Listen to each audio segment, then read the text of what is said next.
Regular viewers and listeners to this show will know that ever since 2015, I've been wholly opposed to the deal that was done with Iran. And of course, it was Obama, the European Union, and of course, the British Foreign Office. And I feel that we've actually artificially kept this appalling, barbaric regime in power for longer than necessary. So every time there's an uprising, I hope and pray that something comes of it. This clearly has been the biggest one since 2009, but even bigger than the one that happened back then. It's also been very interesting to see that the name Reza Pahlavi has been mentioned a lot more than ever before. He is the son of the late Shah, and I'm pleased to say he's a friend of mine. You know, he sees himself as someone who could go in and help to establish modern Iran as a democratic state. Well, there have been protests too, of course, at the London embassy, including this, when a young guy took down the Iranian flag and put up one of the Shah's old flags. Have a look.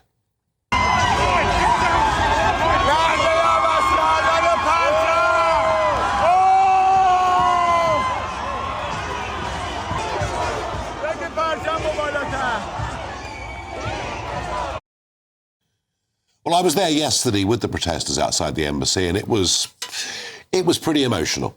People saying, my brother's missing, my sister's missing.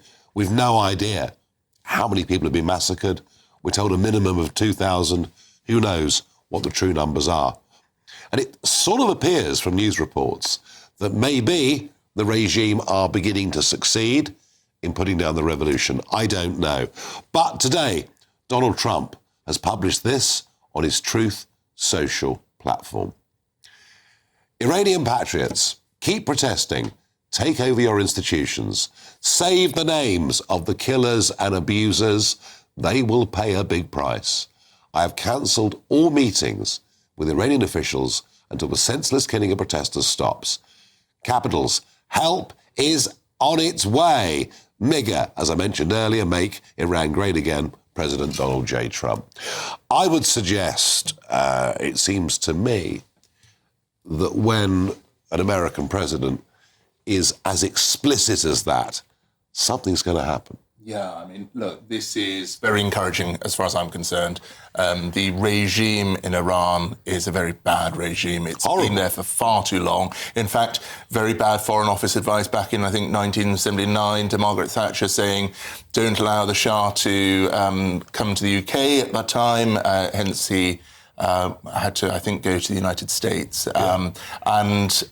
You know, I think this is an opportunity for all Western powers now to come together. The fact that the United States not only that tweet, but has also put tariffs of 25% on any country dealing with Iran, this is very, very positive. It's going to turn the screws.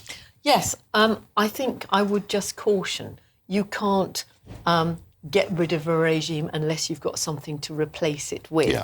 And I think that is the real problem and the real danger for the Iranian people. I suspect that's why Reza's name is being used more and more. I'm guessing.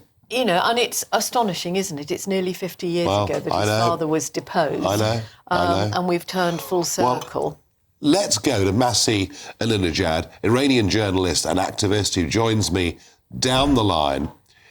Is that right? Is Reza Pahlavi now seen as perhaps somebody who can provide an alternative? You know, I heard one of your guests said that real danger for Iran right now is who is going to replace Ali Khamenei and the Islamic Republic. Yeah. I don't buy that. Millions of Iranians don't buy that. The real danger is the barbaric regime who is now using military weapons against unarmed people. The real danger is the regime that now have been killing like more than 10,000 people. The number actually you mentioned, it's very more than 10,000. Now CBS reported 12,000 people have been killed.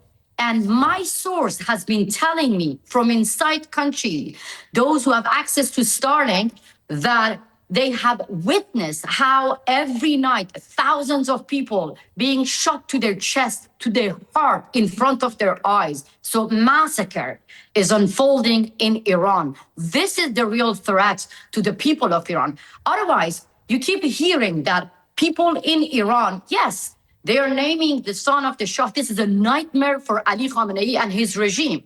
But at the same time, don't forget that we, the people of Iran, want fair and free election.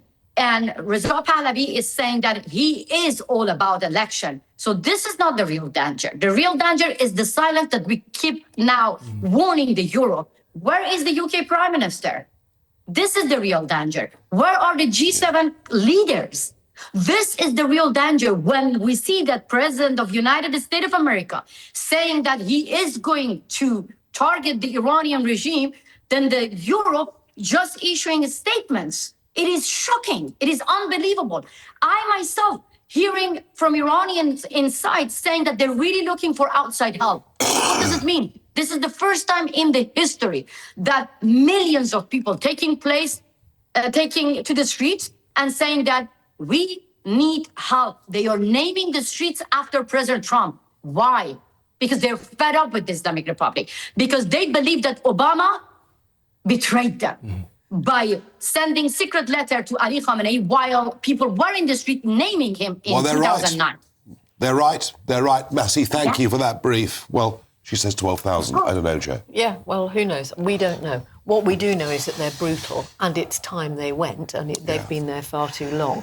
But I still think, you've got to have a plan. You can't just bomb the regime out. But she's also right about Obama's failed deal, and that has now been Which we proven. went along with. Many of us were saying it was a bad deal, but unfortunately this country went along with it. But I'm afraid that this is where hard power counts. And Yvette Cooper saying in the Commons that we demand that the Iranian authorities respect the fundamental rights and freedoms of their citizens. That just does not mean count. anything. Where hard power is important. And where are the protesters? Where are the free Palestiners? Where are those defending freedom and rights? Or is it just because, actually, they only protest when it comes to Jewish people? Well, I think what's actually quite extraordinary is the minute that it became the possibility that the Shah might return, suddenly this is something that the left, who are largely behind those campaigns, cannot comprehend. Well, the Shah cannot comprehend this. The Shah might return, but not in the way of the old Shah. No, not in the way of the old Shah, but some sort of constitutional monarchy being an option. Well, it worked. They cannot understand. Worked for Spain post-Franco. It did work for Spain. And he has said that he would be willing to stand for election. Or you could That's do another a caretaker, you could do a transitional. But they just can't cope with this. But you do need to have a plan. You can't just go and bomb it. At the minute, he is the best part of the plan, I think. Now, later on tonight, don't miss the second part of Bev Turner's interview with the Under-Secretary of State, Sarah Rogers, on The Late Show live from midnight tonight. You saw an earlier part of that earlier where, who knows, we could be in a big diplomatic fight with America over free speech. And I just want to say, whatever President Trump does, all through my business career and life around the world, I've met the most wonderful Persian people, incredible people, educated people, great people.